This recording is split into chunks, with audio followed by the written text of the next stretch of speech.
Hello everybody, Teacher Pietra here. E hoje eu vou te dar 10 dicas de expressões essenciais para você utilizar tanto no seu dia a dia como também no seu trabalho, independente da área que você trabalha, ok? Então, fica comigo até o final desse vídeo, que essas dicas vão ser essenciais para você que está no nível intermediário e até mesmo no nível avançado de inglês, ok? So, let's go! Expressões em inglês nada mais são do que algumas formas de expressar as coisas de uma forma mais natural, com algumas palavras que têm um significado diferente quando estão sozinhas, porém quando se juntam formam um novo significado. E tudo isso vai fazer o quê? Vai dar mais fluência, mais naturalidade e você vai começar a se comunicar mais como um nativo em inglês. Por isso que expressões, até mesmo dialetos específicos, né, alguns termos mais informais são importantíssimos de serem aprendidos, porque eles vão trazer essa fluência, essa naturalidade para a sua conversação, para o seu dia a dia. E também porque algumas coisas em inglês a gente só consegue expressar daquela maneira que a gente deseja com algumas expressões. Ou seja, a gente precisa aprender certas expressões para conseguir demonstrar ou explicar algo da maneira com que a gente realmente quer. Então, por que isso acontece? Porque em inglês, às vezes, vai faltar um termo ou outro, uma palavra ou outra que a gente teria em português. E então, para suprir essa falta, eles fazem bastante phrasal verbs, né, expressões e assim por diante. Bem, então vamos lá, vamos ver aqui essas expressões. A primeira expressão é when it comes to. Provavelmente eu já falei, já mencionei ela em algum outro vídeo aqui, mas eu sempre gosto de reforçar o uso do when it comes to, dessa expressão, porque ela é muito utilizada em inglês para quando você quer introduzir um tópico, quando você quer se referenciar a um tópico específico, a um tema específico e assim por diante. E os nativos utilizam muito mesmo, para conversar sobre as coisas, para explicar as coisas. Então é bem legal você utilizar também, começar a introduzir essas expressões que eu vou passar aqui, né, no dia a dia. No início, você vai ter que realmente pensar e, ok, vou colocar essa expressão aqui, sabe? Não vai ser algo natural no início, você vai ter que realmente prestar atenção e colocar ali, né, no seu dia a dia, ou num texto que você for fazer, numa conversação que você for, né, ter com alguém, você vai ter que fazer esse movimento para forçar o uso.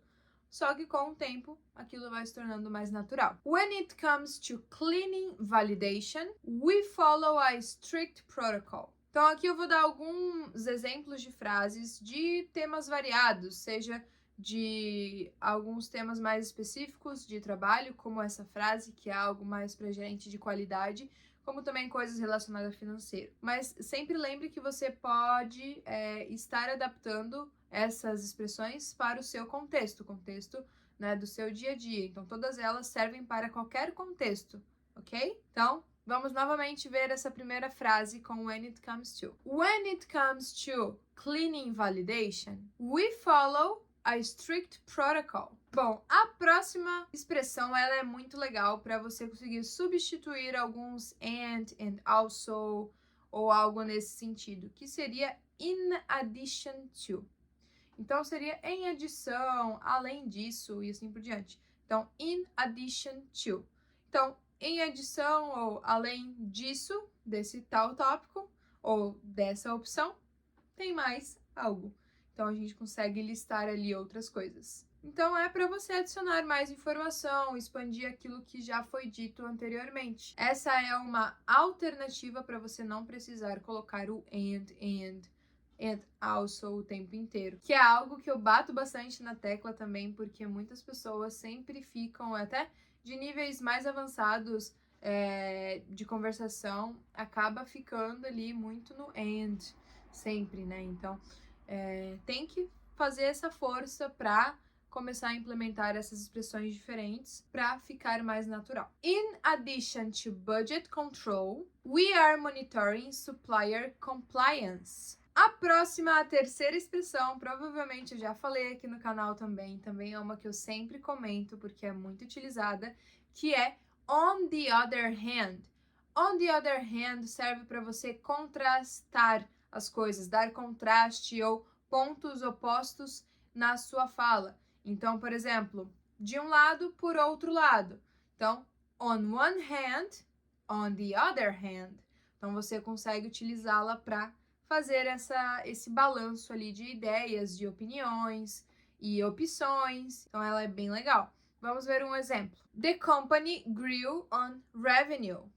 On the other hand, operational costs also increased. Então, aqui você consegue analisar que temos um ponto positivo, porém, né, por outro lado, temos algo não tão legal assim. Então, você consegue fazer essa jogada utilizando on the other hand. E qual palavrinha que o on the other hand pode substituir muitas vezes? O but, né? Que a gente falaria o mas, né?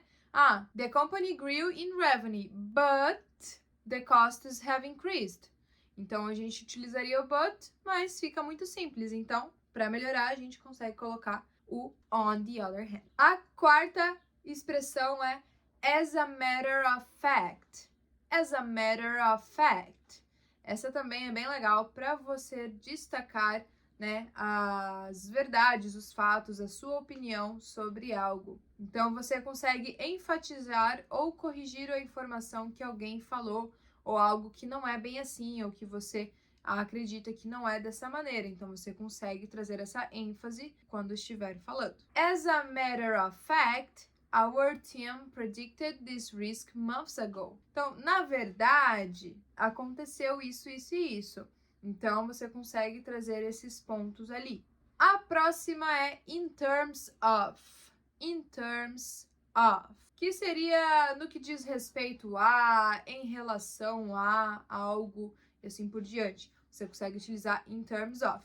Ele também é legal para você introduzir um tópico ou dar ali essa referência a algo, algum ponto que você está comentando. We've seen a major improvement in terms of efficiency. A próxima é needless to say. Needless to say é uma ótima expressão quando você precisa enfatizar ou repetir algo que às vezes é um pouco óbvio ou que já foi falado muitas vezes, mas por protocolo ou até mesmo para relembrar as pessoas, você precisa repetir.